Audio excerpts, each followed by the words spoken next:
सुप्रभात, good morning. सीधा सौदा के आज के इस वेडनेसडे एडिशन में आप सबका स्वागत है। क्यों स्क्रीन पे रखे हुए हैं आपके फ्लैटिश सी ओपनिंग की हम कर रहे हैं तैयारी, लेकिन आइडिया इस शो का है कि हम 20 स्टॉक्स डिस्कस करें होमवर्क के तौर पे। ट्रेड इन्वेस्टमेंट का कहीं भी कुछ मन बन रहा हो तो अपने फाइनेंशियल एडवाइजर से, अपने ब्रोकर से कंसल्ट करिए। ये चाय पी रहे हैं कि कॉफी पी रहे हैं? यह हरी चाय, ग्रीन टी। Good morning. अरे वाह, हेल्थ कॉन्शियस। Good morning. कैसा मूड और शुरुआती खिलाड़ी कौन थे? गुड मॉर्निंग आशीष। हाँ। अनप्रेडिक्टेबल सा अगर आप देखें हम बाजार, आशीष, ऑप्शन राइटर्स ने ग्रैब कर रखा है। बाजार रोज बरोज एक नया सेक्टर शॉर्ट करने के लिए चूज कर लेता है, कहीं लॉन्ग, लेकिन डिसाइसिवली इट्स आईटी जो आशीष थोड़ा कंफर्ट दे रहा है। अदरवाइज बहुत कन्विक्शन डिटर्मिन नहीं, बहुत कन्विक्शन नहीं है। कहीं पे लॉन्ग अनवाइंडिंग, मतलब लॉन्ग्स काट लिए गए, कहीं पे बिट ऑफ शॉर्टिंग, कहीं 20 डेमा टूट रहे हैं, तो बहुत कन्विक्शन वाला बाजार नहीं है। हालांकि याद रखिएगा, निफ्टी और निफ्टी बैंक तब तक स्ट्रांग है या फिर इस रेंज में रहेंगे जब तक कि निफ्टी 24,750-800 के जोन को होल्ड कर रहा है। तब तक I will look for long possibilities in index. खैर, मैं आता हूँ स्टॉक्स पे, इस पर चर्चा काफ़ी हो गई है। मैं कुछ 2-3 वीक कैंडिडेट से आशीष इस कार्यक्रम की शुरुआत करूंगा आज। कंटेनर कॉर्प पहला स्टॉक जिसको मैं नेगेटिवली प्लेस लेके चल रहा हूँ आज। इसमें 9 जून से, यानी एक्सपायरी होने के बाद, नई सीरीज कमेंस होने के बाद एक हफ्ते के बाद इसमें टॉपिंग आउट शुरू हो गई। पहले लॉन्ग अनवाइंडिंग हुई, फिर शॉर्टिंग हुई। कल आपके इसके ओआई में शॉर्टिंग हुई है। पिछले 3-4 कैंडल्स ने अटेम्प्ट लिया टू क्रॉस 20 डेमा, लेकिन सक्सीड नहीं हो पाया। अब हमें लॉजिक क्या यहाँ पे लगाना है। अगर ये नहीं 765 की ट्रेजेक्टरी को पार कर रहा है, in that case pressure will persist, और जिस जोन की तरफ ये शायद अपने आप को ले जाए इनिशियली वो है करीब 735। अब वहाँ पे 2 बड़े एवरेजेस मीडियम टर्म्स के आते हैं, 150। तो कॉनकॉर की प्लेसमेंट नेगेटिव है, शॉर्टिंग हुई है। दूसरा है डालमिया भारत।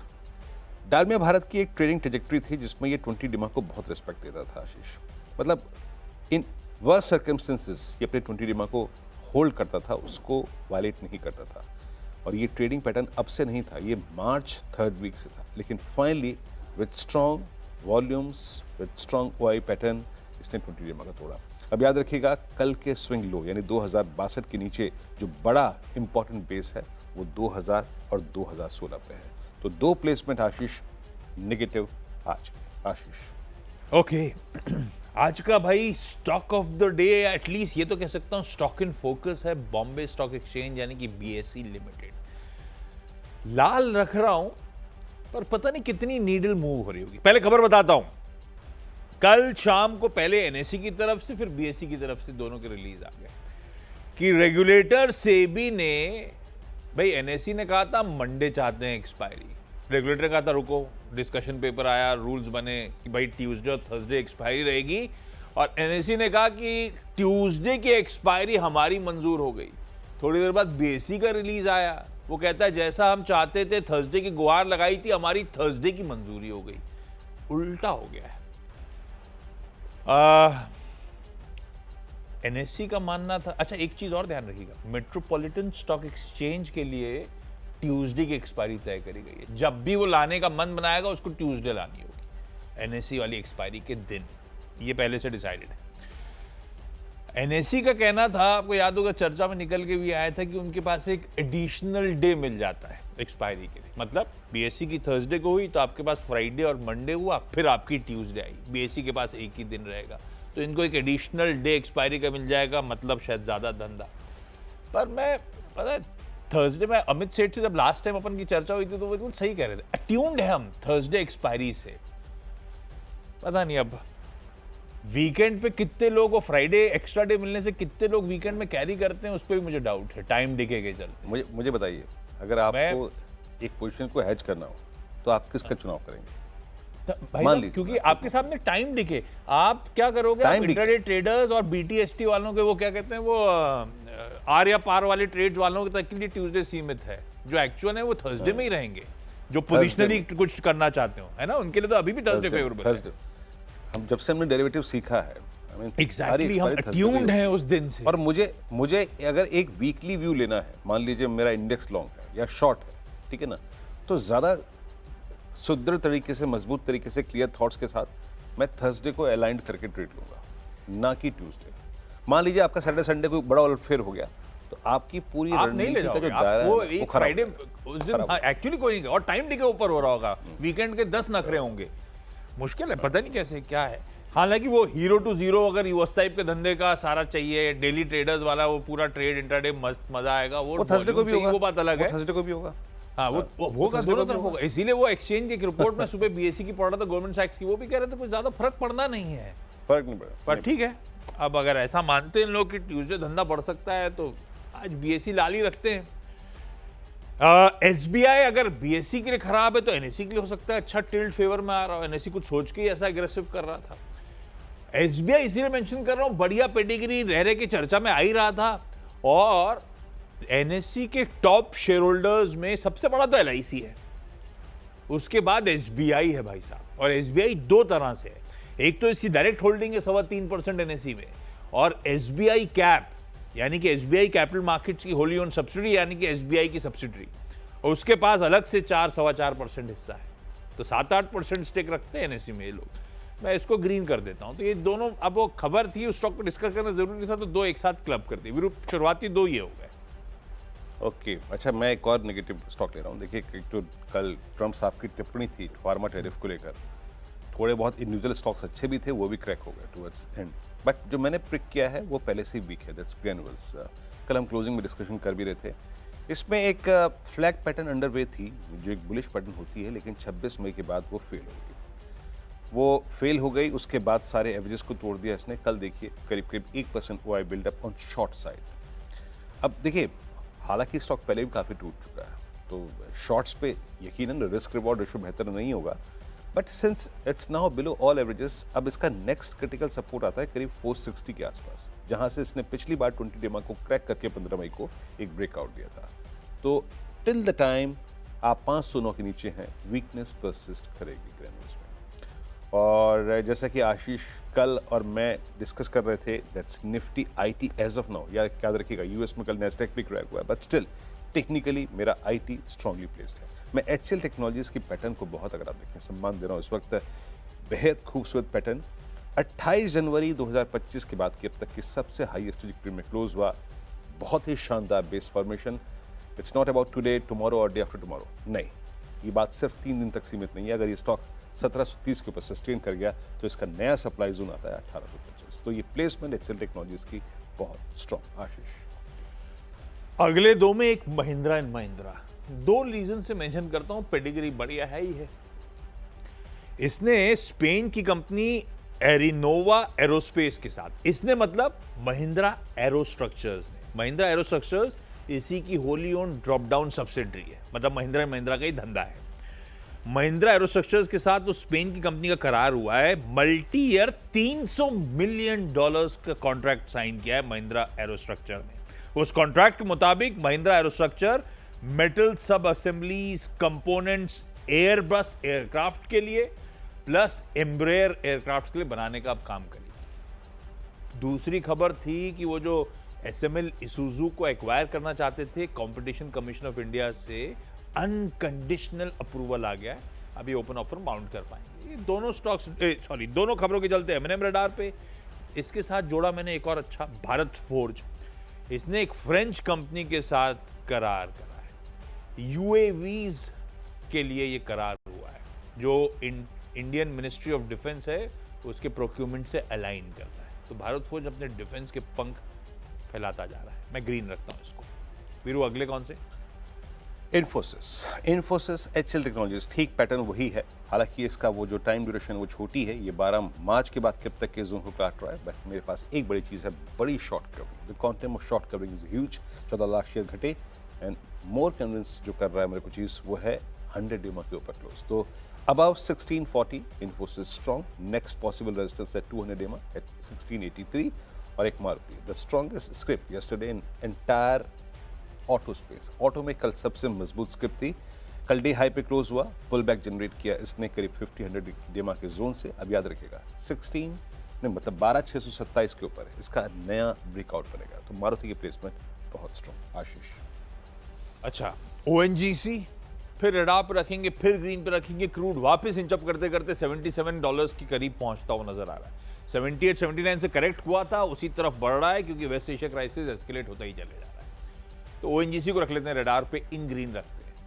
दूसरी अब लेकिन क्या है, क्रूड वॉलेटाइल है, थोड़ा सा नजर रखिएगा उस पर। दूसरा वेदांता। वेदांता एक तो आज जो हिंदुस्तान जिंक में वेदांता अपना 7,500 करोड़ रुपए के आसपास का हिस्सा बेचने की तैयारी कर रहा है। और ये वीरू उस दिन लास्ट ट्रेड हो रहा है जब वेदांता की बोर्ड मीटिंग है फर्स्ट इंटरिम डिविडेंड कंसीडर करने के लिए। हिंदुस्तान जिंक ने 10 रुपए का डिविडेंड डोल आउट करा था, वेदांता उसे पास ऑन करने वाला था। उससे पहले आज 7,500 करोड़ रुपए का पैसा और अतिरिक्त आ रहा है। मेरे दिमाग में ऐसा आ रहा है कि कहीं बोर्ड मीट में, क्योंकि प्रमोटर्स को पैसा देना है वेदांता PLC के सारे दुख दर्द मिटाने के लिए, तो हो सकता है उस बोर्ड मीट में बड़े इंटरिम डिविडेंड की तैयारी हो रही हो। उस एंटिसिपेशन में वेदांता को ग्रीन रखता हूं, लेकिन अपन वॉच करेंगे दिन के दौरान। अपन सिर्फ होमवर्क कर रहे हैं यहाँ पे या फिर आइडिएट कर रहे हैं। ब्रेक ले रहा हूं, ब्रेक के उस पर लौट के आऊंगा तो अगले 4 स्टॉक्स पे हम दोनों कर रहे होंगे बातचीत।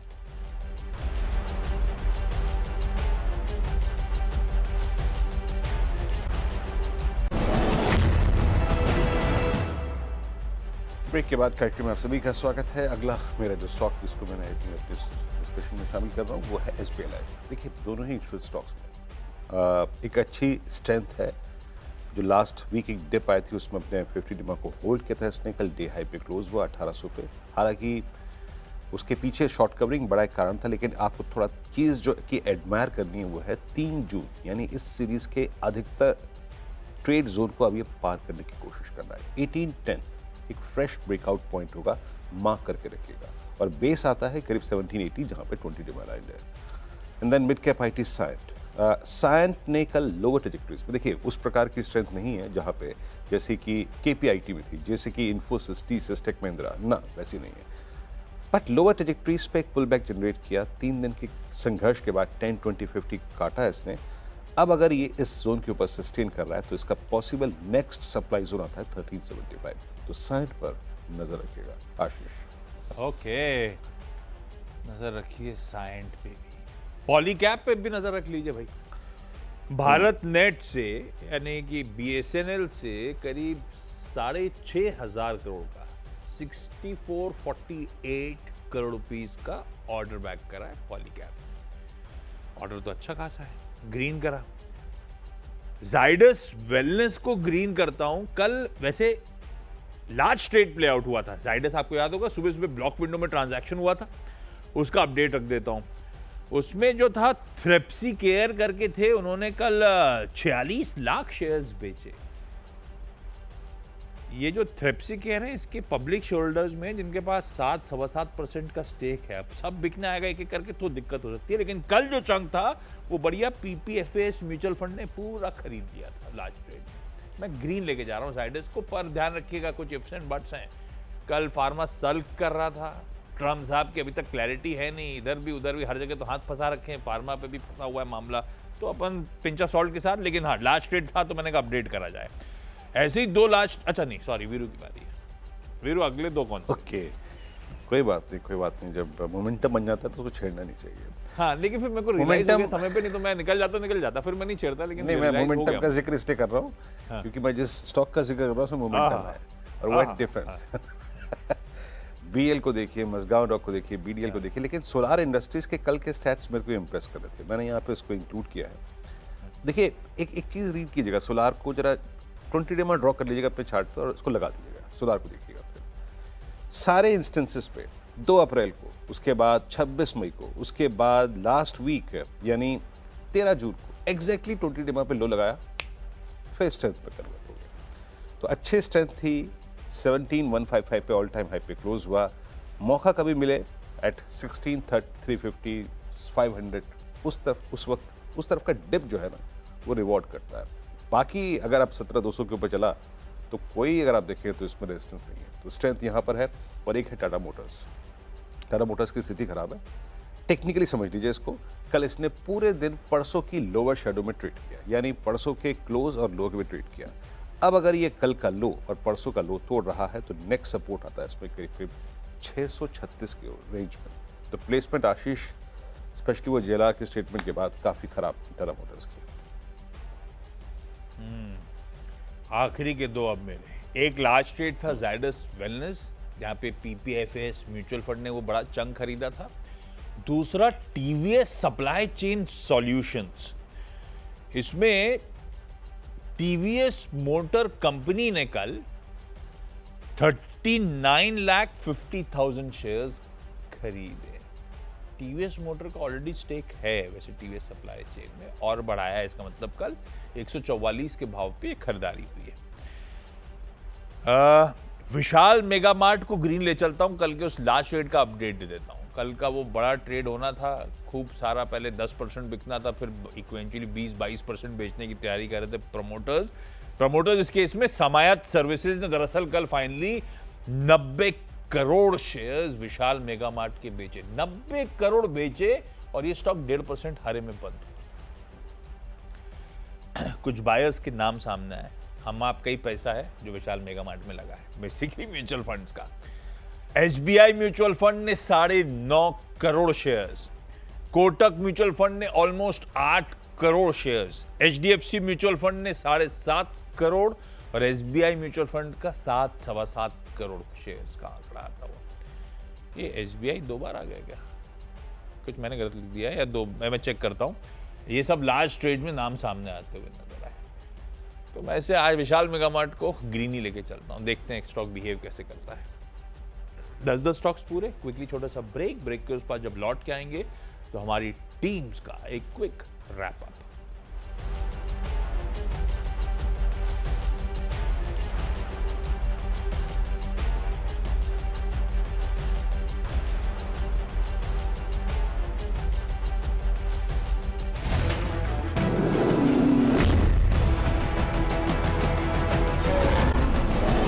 टीम मेरी इस प्रकार है आपके स्क्रीन पे, जहां से मैंने स्टार्ट किया वो वीकनेस थी, कुछ सीमेंट स्टॉक्स, कुछ फार्मा स्टॉक्स जहां पे कल वीकनेस थी।